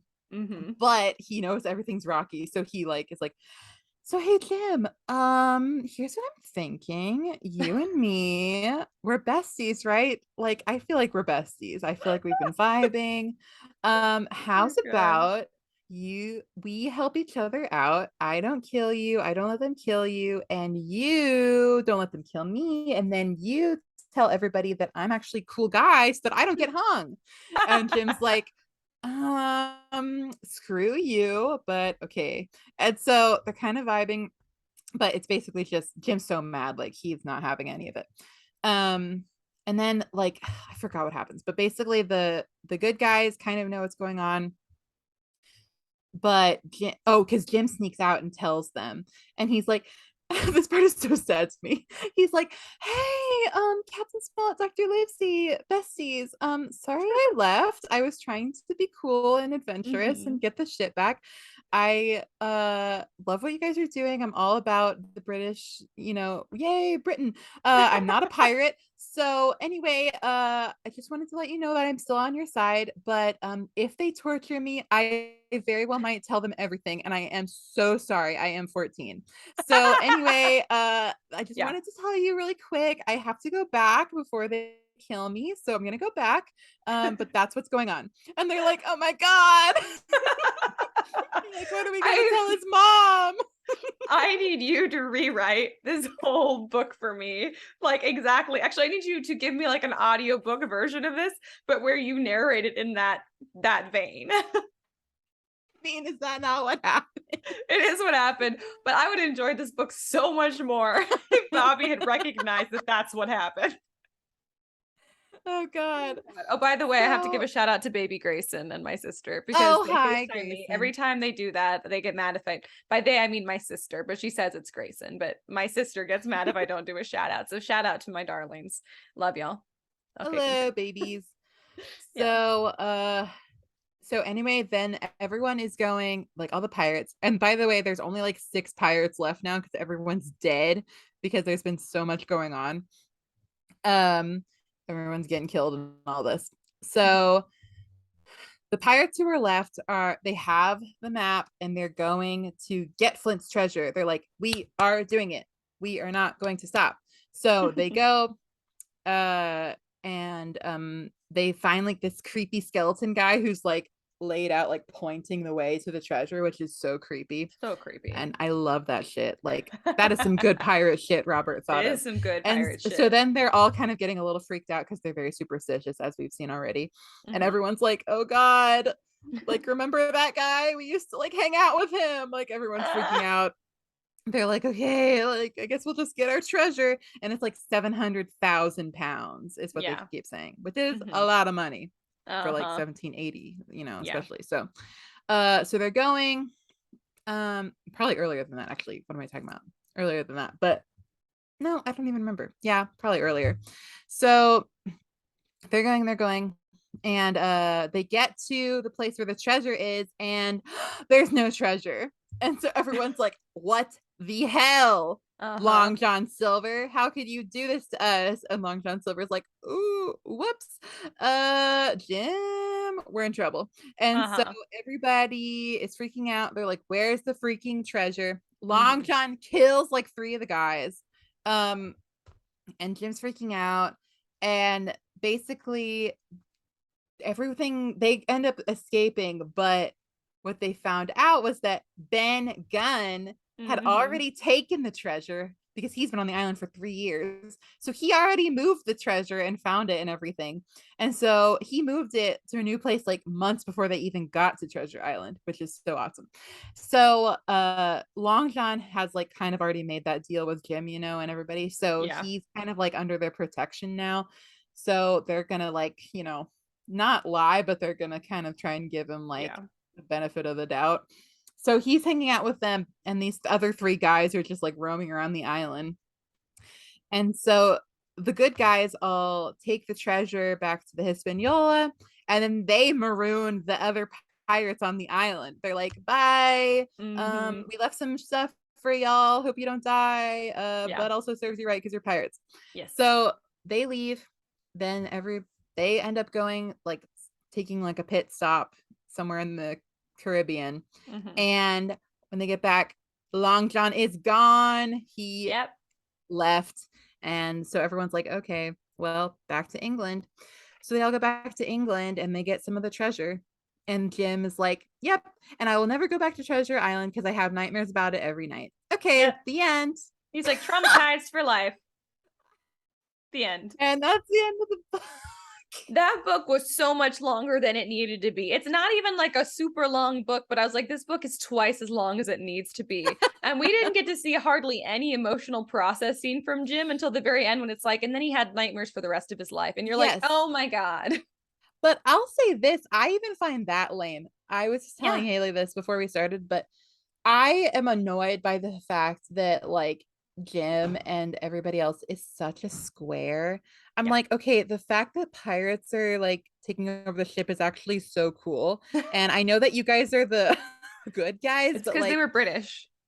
They're like so into Britain. And I'm like, this is so embarrassing for you guys. Like Jim is just like, oh, how could they do this against king and country? And I'm like, who cares about king and country? Like, just go have a sword fight. Like, it's so annoying. And then, oh my God, you're so funny. And so I'm so annoyed by that. Like, and then also, here's another thing I'll say: the ending sucks. Like, the ending of all of the movies is better. I will say this: both Muppet Treasure Island and Treasure Planet have very emotional scenes in which Jim basically knows that Long John is trying to escape and has to like make the decision of whether or not he's going to turn him in or let him go, which is so much better, fascinating, and so much better, because at least it's letting Jim have a little bit of moment where he's not doing the complete square thing to do. He's actually being affected by his circumstances and by the fact that this guy was nice to him and that they had a bond, even if he is a bad guy. It's so much more interesting. And so he has like this moment where he has to decide, and he decides to let him go, which I think is so much better. So much better. So much better. It's like way more interesting. It kind of puts a cap on like Jim as a character, because like he does the right thing, but for him that was the right thing to do because he understands like Long John to an extent that the others don't. It's like so much more interesting. Yeah. And even if it wasn't the right thing by like everybody else's eyes, like that's kind of cool too, because it means that Jim has his own brain and he doesn't just do whatever, like, I don't know, like whatever all the like nobility adults in his life tell him to do because of Yeah, England. It's so seriously. annoying. And so like I just like that so much better. And it makes it so much more sad because like Long John's still being selfish even to the end. Yeah. And like, but like there's still a bond there. Oh, it's just so much better. Like So I much literally better. cry every time. But I Yeah. don't cry while reading the book because basically they're just like, Annie's gone. Oh well. Oh well. Yeah, it's like Bobby gave us like the framework for the story and Yeah. like the concept. It's like he gave us the concept and then other people made it so much better.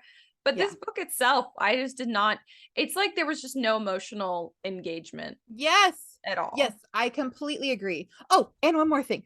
I think the other reason why the ending sucks is because, as I mentioned, like the whole square thing, like Jim is so like, he's like, well, I have nightmares about Treasure Island all the time and I'll never go back. And I'm like, I understand that. That's like a very valid thing for the character to have to deal with now because, Yeah. you know, he was so young and he saw so many people get Yeah. murdered. But where was any of this emotion while it was happening? Any of it? Well, that, but also, wouldn't it be so much more fun if he like was like, actually, I'm gonna be an adventurer now. That would be so much more That's fun. way better. So Like, much better, especially because he didn't have any moments where he expressed like significant trauma. And I get like when you're in it's not the same as like reliving it, but yeah, like I could have believed the adventurer thing, like he chose to become an adventurer far more than the traumatized for life and nightmares and never going back to Treasure Island. yeah. Like this is the same Jim who on his own went to go get the shit back. I don't think so. Yeah, I don't Like think so. that doesn't make sense to me. And No. I just think that it would have been so much, it would have almost been like, yeah, now he's actually grown and learned rather than like the He's message like right now back is, where he started. yes, the message now Mhm. is that actually adventures are scary and everything that happened was terrible. Yeah. When you're really experiencing it, it feels like it should be more like, oh, this is so exciting. And yeah, bad Yeah. things are happening, but look at how I'm growing as a person, you know, as Jim Hawkins or Yes. whatever. Yeah. And look what the things I'm overcoming.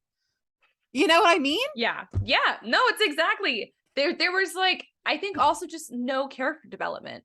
And Yeah. that's like and in all of the other media portrayals of it, there is. Yes. And Yeah. yeah, in this book, no character development from any of them. Yeah. I'm trying to No. think of a single one of them, and I None of can't them. none of them. Like No. not even the interesting characters. Again, it was like a really interesting setup for a character, but not the character development still just didn't happen. Yeah. And that's one of the things, even like, I would maybe Long John is a flat character in that he stays selfish and like kind of bad the whole time. But they don't, you don't even get the satisfaction of like realizing that because he Yeah. just disappears without anything. Yeah. You know what I mean? Exactly.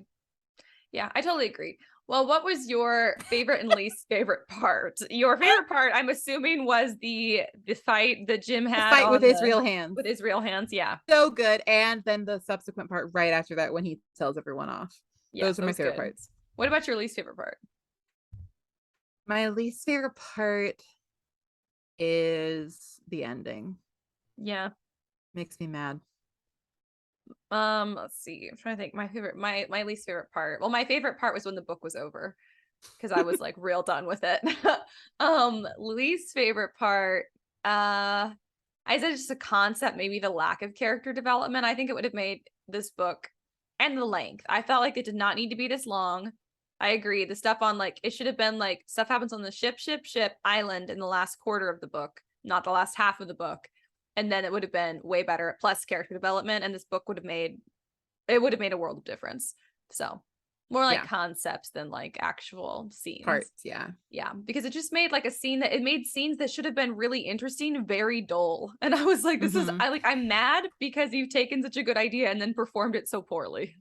Yeah. There are definitely parts where you're like, what is happening is objectively exciting. Why am I not excited? Yes, exactly. I kept thinking that, and that's why I hit like when I looked down and saw that they were still on the ship or they just got to the island or something and there was 55% left. I was like, I give up. I can't do this. I can't keep hoping for another 55% of the book. Like I can't do it. So I just gave up on hoping. But what about favorite and least favorite characters? Favorite character, Long John Silver. Yeah. I mean, he's probably one of the most iconic characters in literature, to Yeah. be honest. Like, Yeah. he's like such a framework for so many other characters. And this is so interesting. The like idea of a pirate that we have is literally taken from Long John Silver, and specifically the Long John Silver portrayal in the like 60s Treasure Island movie. Yeah. Fascinating. Like Very that fascinating. is so crazy that like we have all of this like pirate culture in our heads, but it's just because Long Robert John decided to Silver. write this character. Yeah. Yes. Yeah. It is Wild. interesting. 100 years after any of it happened. Yeah. Crazy. What I about love that. your least favorite character? Least favorite character. Oh god, I don't even know. They're all kind of whatever. All of them. I don't like super love Squire Trelawney or the captain that much in this one. Like I like them so much more in the movies. I don't know. I don't Yeah. like really have any opinion.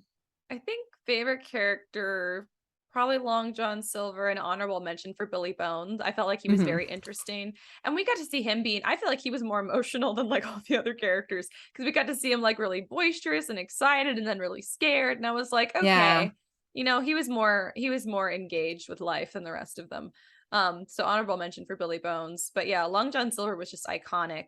Even with this lack of emotional anything or character development, he was still just iconic. Least favorite character, yeah, everyone else. They were just so boring. So boring. I was like, I can't, this book is mind numbing. And I was so disappointed. A book called Treasure Island. How could a book called Treasure Island be mind numbing? Yeah, Disappointed, it's Bobby. baffling. Couldn't have been more disappointed in you, Bobby. So he's like, I don't care. I got to He's live on like, the I Samoan made so much Islands. money. You have no idea. I was living my hashtag best life. I just feel like part of me is like, do I even like, is it even fair of me to blame him? Like, is this what he even wanted? Or is it just that we have now seen versions of it that are better so that my expectations are different now? You No, know what I I mean? would no.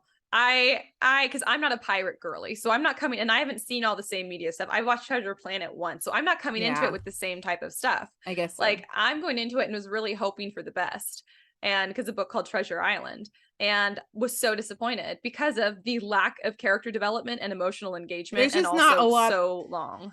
It's like he says that at the beginning, kind of like he's like, anybody up for a little adventure book, which I'm here for, like sure.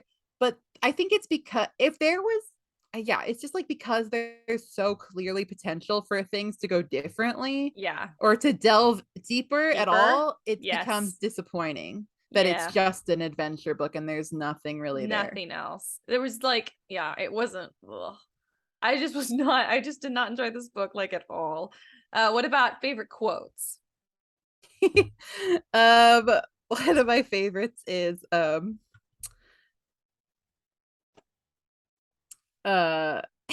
from our boy Ben. He said, "Many's the long night I've dreamed of cheese, toasted mostly." That's good. I'm gonna go ahead and I'll slap my name on that one too for favorite quote because I didn't pick a favorite quote because I just wanted the book to end. So you guys know, like because a lot of times, like I've copped to it before. Sometimes after I read a book, if I've forgotten to underline quotes that I like as I go, I'll go look through like Goodreads and see what other quotes, and I'll be like, oh yeah, I remember this one. It was really good. And so sometimes I'll pick that if I didn't save one in advance because I remember it vividly. But I'll never pick I'll never pick a quote and tell you guys it was my favorite if I didn't actually remember it. And I did not on purpose. I remember reading it thinking, I'm not going to pick a favorite quote. I don't like it. Dang. I am like kind of really like wondering what you're gonna give it for stars. God, my expectations were like, I mean, I don't think they were unreasonably high. I mean, it's a very famous piece of literature. it is, but also it's a classic. So I know that I struggle with classics. So I felt like that tempered what would have been my otherwise high expectations for a book called Treasure Island.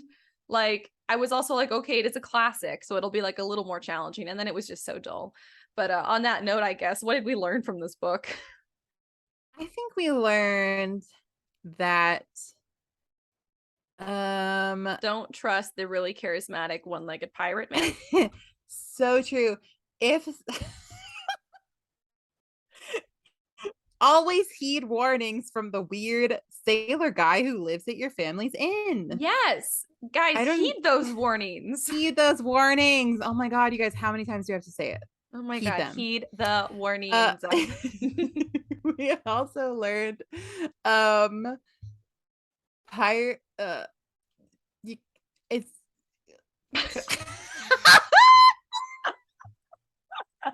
Is that what we learned?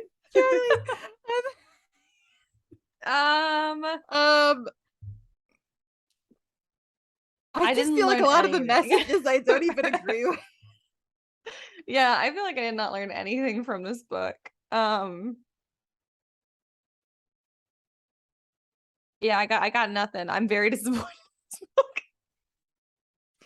I'm trying to think of like a funny joke. I'm trying to think of ones that are like just from the book, and I can't. Like, I have thoughts from like my, the fan fiction basically that's been written about Treasure Island, but speaking of fan fiction about Treasure Island, do you know Black Sails, that pirate book movie? I mean, pirate TV show? Do you ever heard of that? Is that the one that you showed me? I don't think so, because I never watched it. Then no. But it's literally a Treasure Island prequel fan fiction, and it was like a rated mature like pirate adult TV show. Oh my god, you haven't watched it? Billy Bones is like the main character or something. Like, it's crazy, but they're all like young and hot, of course. Hell Isn't that wild? That is crazy to me. That somebody was like, okay, this basically kids book from like 1890 or whenever it was written. And we're gonna make an adult prequel fan fiction TV show. That is so funny about Billy gory Bones. Pirate violence. Like, that is crazy to me. That is crazy. We learned that sometimes the adaptation is better than the original, and that's okay. Ooh, that's a good one. We learned that you don't need to be a poser about it. Just be honest. It's fine. Don't be a poser. Don't be so performative. Okay. We learned this from Bobby. Don't be performative with your adventures. Stop hashtagging everything. Stop hashtagging. Oh my god, you don't have to post about everything the time you go to the beach on Instagram. Okay. You don't have to. God. At Bobby. He's like, Bobby. I have Instagram. And Bobby, it's funny. Yeah, Robert Louis Stephenson. Yeah, Louis, and that's Louis the French way. Okay, he changed it. You know what? Maybe he's a kindred spirit. He seems pretentious, like, but he would change. Doesn't he seem pretentious? And I think maybe what's so funny is, like, we named our podcast That Pretentious Book Club, and like the authors I have. The biggest problems with, I'm like, Robert Louis Stephenson is performative and pretentious with his entire life. I don't like him. Then H.G. Wells, I'm like, H.G. Wells is a pretentious know-it-all. I don't like him. Me being pretentious and a know-it-all and a performative person. It's okay when we do it. Yeah, duh. God. No, I feel like these men, I feel like those two men would be so inseparable, but like in like very weirdly different ways. Like, having them both at dinner together would be horrible, because H.G. Wells would be like, the future of society, XYZ, like telling you like the most basic information. And you're like, yes. Like, he's like, I predict that in the, coming years, urban civilization is going to continue to grow. And he's saying it like it's this newfound idea. Like, I've really been thinking about this, you guys. And you're like, yes, HG. Yeah, okay. Okay, and he's like, and I predict that women will probably regress. And you're like, HG, shut up. I forgot he had that opinion. He had that, yeah. And then Robert Louis Stevenson's like, oh, that reminds me, just the other day I was traveling the Pacific on my sailboat. And I ever tell you, I've really been wanting to write a Treasure Island retelling where Jim Hawkins is a girl. I've been wanting to do it for a long time. Oh my god. Maybe like a lot of the characters are girls, like a gender bent Jemima Hawkins. Jemima Hawkins. Or Gemma Hawkins. Gemma Hawkins. Gemma. It's really good. Like, I think you should do it. That would be fun. I think it would be wonderful, and you could redeem Bobby's story for me if you did that. Someone should redeem it. Bobby didn't. I need you to redeem it. Oh God, I have to give her like mommy issues or something, or Ooh, I don't know. Oh my God, you have to read The Sea Knows My Name by Laura Brooke Robson. That I did the interview with that author. It's Yes, not entirely unlike what you're describing. There are pirates and there are mommy issues, and it is so freaking good. It's such a you book. You would so love this book. I need to read it. You do. It's very good. But yeah. Anyways, let's see. Is that everything? Is there anything else you want to say about this book? Nope. Go watch Muppet Treasure Island and Treasure Planet. Should I don't know if I can tell you guys to go read this book. It's very dull. Oh, we didn't do Pinkies Up. Oh. I am giving it. Okay, we know my scale is skewed. Like I rate everything highly pretty much. I am giving it 2.75 because I think that the framework is really good. I think that he had great ideas. Yes. I agree. I'm giving it 1 pinky up because of that. Because I feel like it was only some good concepts and the execution was so terrible. Damn. And it is so hard for me to finish. I'll be honest, the last like couple chapters of this book, I was like, I freaking give up. I'm taking a nap. And then I just read the rest in a summary. I was like, I can't finish this book. It's so impossibly dull to me. Dang. Which never happens. So nervous for Great Expectations. Great Expectations. 0 pinkies up. But Great Expectations is better than this book. It is like one of the best. So we'll just see how it goes. But I did want to say our next week's book is 11 Thumps in the Gateway to Foo, another one that I recommended. And I think you'll love it. It's precious and perfect. And it's another middle grade book. It's a middle grade book. It's in the vein of like Percy Jackson, that kind of thing. You know, we have a chosen one. There's a little fun group of kids. It is the best book ever. So that'll be easy. But I was going to say, you might want to start Great Expectations this week also, because the audiobook is 18 hours long. I'm so upset. I don't know if you can tell. So displeased. You can't pick any books for next season. You're done.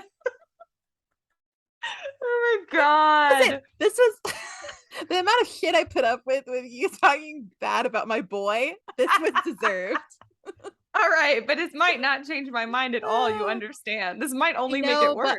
I wanted to try. Like, I had to try. This is my best shot. I read A Christmas Carol. It was fine.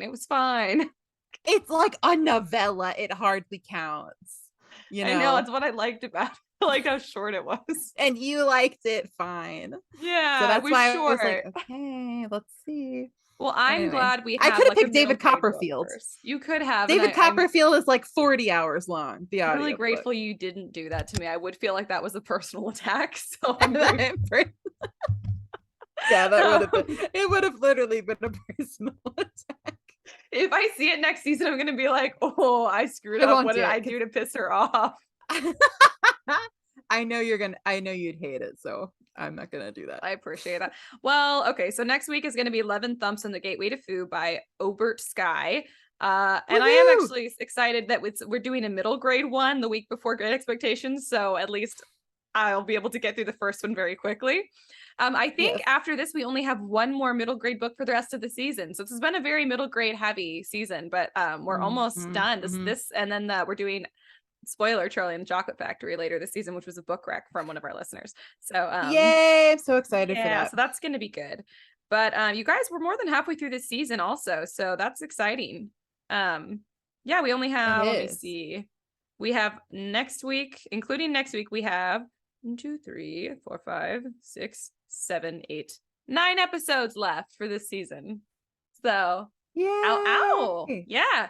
I think it ends right after Halloween. I think the season ends. So it'll be good. And then you guys, we're going to bring you some fall and Christmas stories. So I'm excited for that. It's only September 4th today, but I'm like, I don't care.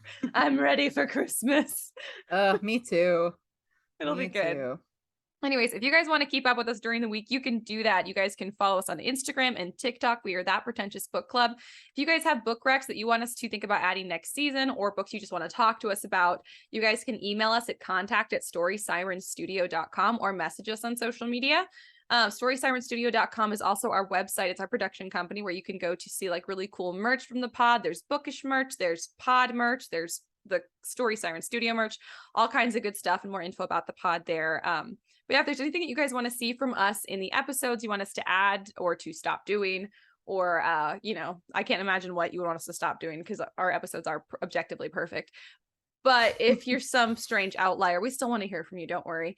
And if you guys are looking for bonus material, you're like, there's just not enough TPBC in my life. Well, guess what? You can go to Patreon/StorySirenStudio.com and you can enjoy bonus episodes. You can see all of our video episodes are up there. So a lot of our more this season, pretty much most of our episodes we have a video of. And if you guys join our Patreon, you can see it. There's also exclusive merch there that only the Patreon peeps get. So go check that out. Or if you have ideas for stuff you want to see on Patreon, absolutely shout out to us. We want to hear what you guys want. And I think that's everything that we've got. Don't forget to recommend the pod to your friends so we can grow the club, and leave a rating below if you wouldn't mind. It only takes a second. And that's all I've got. So until next week, keep your teacups full. Your pinky is high. And your book club Pretentious. Goodbye. Goodbye.